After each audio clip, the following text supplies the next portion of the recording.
Eto na yung pinakamaganda. Pag konektado ka sa source, 24/7 yung blessing. Yeah. Boss, look at that water. Mm. Yung tubig ba niyan, pag nag-uwi ako ng isang baso, aangal ang dagat? Hindi. Hindi. Isang drum. Hindi. Kasi ganun ang tingin natin sa Diyos eh. Pabaso-baso, pag-drum-drum, available yan. Walang aangal. So para sa akin, you connect the vessel is pag malinis ang aking vessel, inalagaan ko yung vessel ko, imagine lang boss, pera yan. Pag konektado ka sa source, meron kang pipe, Yeah. tubo. Yeah. Hose. Kailangan mo ng effort na magkaroon ng maraming pera or blessing or kusang dadalo yan. Kusang dadalo. Kasi konektado ka. Yeah. Maganda yung sinasabi mo, coach. Kaso nga lang, hindi siya numbers, hindi siya figure, hindi siya fact-based, wala siya sa financial statement, wala siya sa any of the data of on how you can actually successful monetarily. Eh, ang problema ko nga pera eh. So what's the assurance that if kung unahin ko yung sinasabi mo, unahin ko yung mga bagay na unahin ko pa yung physical ko kaysa trabahuhin ko.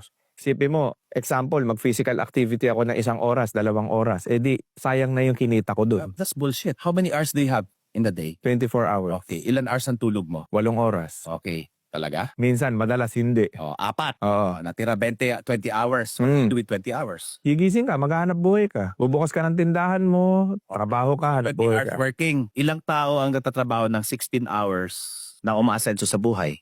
Again, boss, and all of you who's watching, ang hirap nito ipas because yung wiring up natin, yung previous way of thinking is, I have to work hard for money. It is.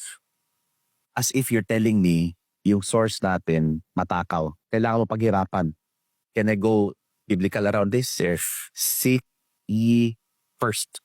Ano to para sa'yo? Unahin mo ang Diyos. Correct. And how do you, paano mo siya unahin? Hindi mag-pray.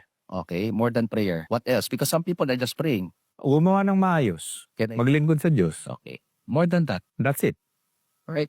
The way I seek my God is again, number 1, cleanse my heart, forgiveness. Number 2, take care of my physical body. The body is a temple of the Holy Spirit. Body is not just there to work, but body is just there to be nurtured. But the way you connect to your source is kailangan yung emotion mo, yung pakiramdam mo is grateful, happy. Even if marami kang utang. Even if hindi mo nagawa yan. Utang is just a result of you not putting Him first. Sabi nga, and all of these things, sinabi bang you have to work hard? Hindi. Saan yan? Sinabi bang you have to study as well? Shall be added unto you, idadagdag. Ang problema lang kasi, ginagawa nating sariling source or Diyos. Yung mga taong naging successful, pero yung health at stake, family at stake, spiritual at stake, kasi kinuha mo yung para sa'yo, ni hindi handa yung katawan, ni hindi handa yung utak, hindi handa yung puso mo. Kaya takot kang mawala. But yung gusto kong iparating sa'yo, boss, and everyone else, wealth or abundance is that inner knowing that alam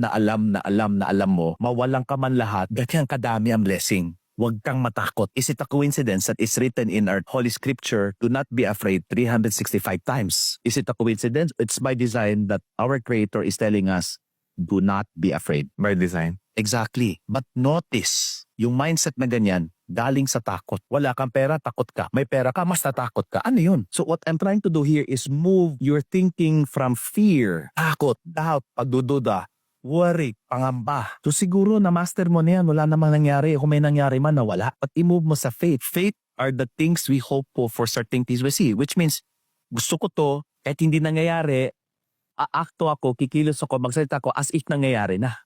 Hope. Sige lang, may utang, okay, gawa ko ng paraan. Thank you po. Gawa ko ng paraan. But make sure you put in love in everything that you do. You put in love with people, and that is the only job that you have here. My job here is not to bring more money. My job here is balik ako kung sino talaga ako bilang anak ng Panginoon. Sino ka nga ba bilang anak ng Panginoon? I'm God's beautiful child. And therefore, if God is abundant, I am abundant. If God is limitless, I am limitless. Because anak niya ako eh.